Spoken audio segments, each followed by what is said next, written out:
Assalamualaikum warahmatullahi wabarakatuh. Kami dari kelompok 2 yang beranggotakan Asia, Indra Aryani, Muhammad Rizky Parsi, Ria Eka Nengwati, dan Rismika Julianti. Dosen pengampu Dr. Andes Radiansyah SPD MPD, mata kuliah Perancangan dan Pengembangan Kurikulum. Konsep pemahaman pada siswa dalam Understanding by Design bisa saja disamakan sebagai wujud gagasan siswa, namun memang berbeda dengan konsep pengetahuan. Jika ditinjau dari bahasa, maka artinya bagaimana pembelajaran dapat membingkai tujuan pembelajaran hingga dapat berkait dengan pemahaman.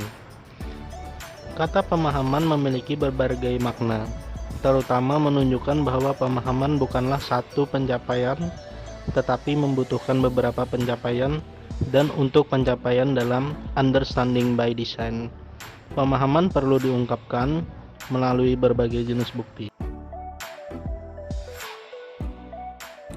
OBD Understand by Design telah mengembangkan pandangan beragam tentang bagaimana membuat pemahaman meningkat melalui 6 sisi dari konsep, yaitu dapat menjelaskan, dapat menafsirkan, dapat menerapkan, memiliki perspektif, dapat berempati, dan memiliki pengetahuan tinggi. Di sini kami membahas tentang dapat menafsirkan. Dapat menafsirkan artinya peserta didik dapat menafsirkan sesuatu melalui 1. Cerita-cerita yang bermakna, 2. Menawarkan terjemahan yang tepat, 3. Memberikan dimensi historis atau pribadi yang terbuka untuk ide dan peristiwa.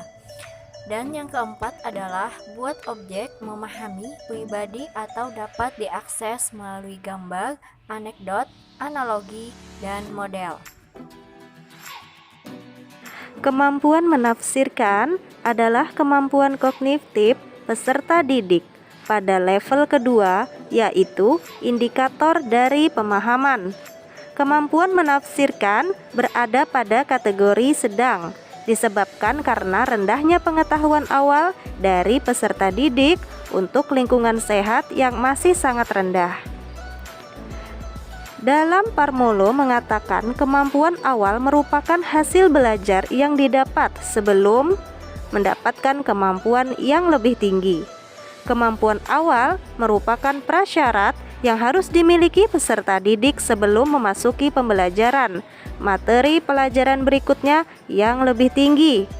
Jadi, seseorang peserta didik yang mempunyai kemampuan awal yang baik akan lebih cepat memahami materi dibandingkan dengan peserta didik yang tidak mempunyai kemampuan awal dalam proses pembelajaran. Kemampuan ini lebih luas daripada menerjemahkan. Ini adalah kemampuan untuk mengenal dan memahami. Menafsirkan dapat dilakukan dengan cara menghubungkan pengetahuan yang lalu dengan pengetahuan yang diperoleh berikutnya. Menghubungkan antara grafik dengan kondisi yang dijabarkan sebenarnya, serta membedakan yang pokok dan tidak pokok dalam pembelajaran. Indikator pemahaman. Indikator pemahaman menunjukkan bahwa pemahaman mengandung makna lebih luas atau lebih dalam dari pengetahuan. Dengan pengetahuan, seseorang belum tentu memahami sesuatu yang dimaksud secara mendalam. Hanya sekedar mengetahui tanpa bisa menangkap makna dan arti dari sesuatu yang dipelajari. Sedangkan dengan pemahaman, seseorang tidak hanya bisa menghafal sesuatu yang dipelajari, tetapi juga mempunyai kemampuan untuk menangkap makna dari sesuatu yang dipelajari, juga mampu memahami konsep dari pelajaran tersebut. Menangkap makna dan arti dari sesuatu yang dipelajari.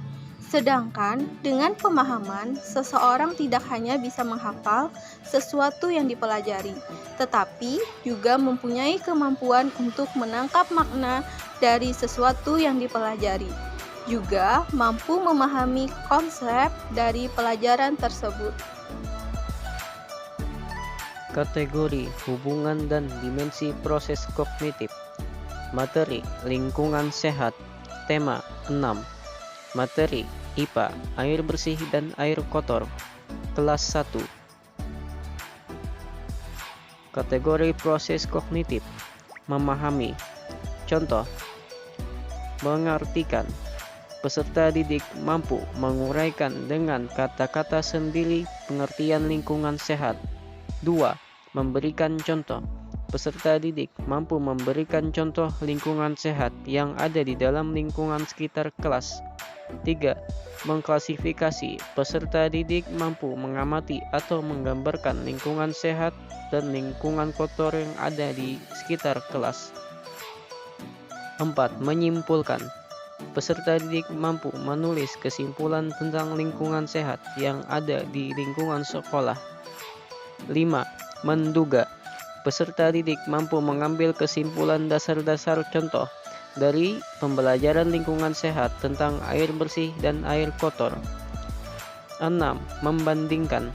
Peserta didik mampu membandingkan ciri-ciri lingkungan sehat yang bersih dan yang kotor. Sekian video dari penjelasan kami. Terima kasih. Wassalamualaikum warahmatullahi wabarakatuh.